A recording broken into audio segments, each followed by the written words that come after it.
Washington যখন ইরানের বিরুদ্ধে লড়তে শত শত কোটি ডলার ঢালছে এবং বিশ্বজুড়ে সংবাদ মাধ্যমগুলো তেলের দাম আর ক্ষেপণাস্ত্রের গতিপথের উপর নজর রাখছে, তখন বেইজিং নিঃশব্দে এমন একটি নথি প্রকাশ করেছে যা আগামী কয়েক দশকের ভারসাম্য বদলে দিতে পারে।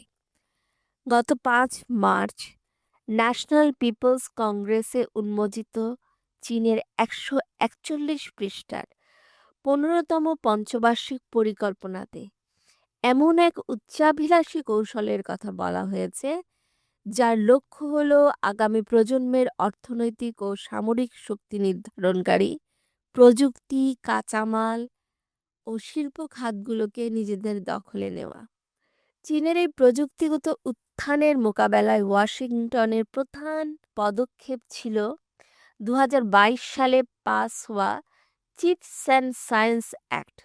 এই আইনের মাধ্যমে আভ্যন্তরীণ সেমিকন্ডাক্টর উৎপাদন শক্তিশালী করতে 5,270 কোটি ডলার বরাদ্দ করে দেওয়া হয়। বিশ্লেষকরা বলেছেন, চিপস অ্যাক্ট হলো একটি রাইফেল আর পঞ্চবার্ষিক পরিকল্পনা হলো একটি অস্ত্রাগার। এই অস্ত্রাগারের কেন্দ্রে রয়েছে বিরল খনিজ উপাদান। বর্তমানে বিশ্বের অধিকাংশ বিরল খনিজ প্রক্রিয়াজাতকরণ চীনের নিয়ন্ত্রণে।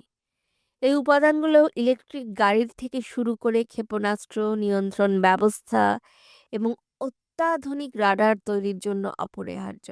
প্রতিটি F-35 যুদ্ধবিমানের ইঞ্জিন, সেন্সর এবং অস্ত্র ব্যবস্থা তৈরির জন্য শত শত পাউন্ড বিরল খনিজ প্রয়োজন হয়।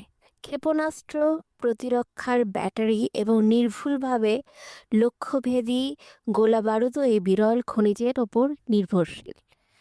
চীন যদি কাঁচামাল, রোবোটিক্স এবং এআইকে রাষ্ট্রীয় ব্যবস্থার অধীনে আনতে সফল হয়, তবে পরবর্তী বৈশ্বিক পরাশক্তি হওয়ার লড়াই পারস্য উপসাগরের আকাশে যুদ্ধবিমানের লড়াইয়ে নির্ধারিত হবে না, বরং F-35 আকাশে ওড়ার অনেক আগেই সরবরাহ চেইন এবং কারখানার ভেতরেই তার ফয়সালা হয়ে যাবে। দ্য ইপক্রেস ফাইল এই অস্বস্তিকর সত্যটিকেই সামনে আনে। যুদ্ধ এখন আর কেবল দৃশ্যমান নয়, এটি অদৃশ্য, ছায়াময় এবং অনেক বেশি জটিল। যুক্তরাষ্ট্র, ইসরায়েল, ইরান উত্তেজনার মতো সমসাময়িক প্রেক্ষাপটে এই উপলব্ধি আমাদেরকে সাহায্য করতে পারে যুদ্ধকে নতুনভাবে বুঝতে। এটি একটি এমন প্রক্রিয়া যা আমাদের দৈনন্দিন জীবনের গভীরে প্রবেশ করে এবং আমাদের অজান্তেই আমাদেরকে তার অংশ করে তোলে।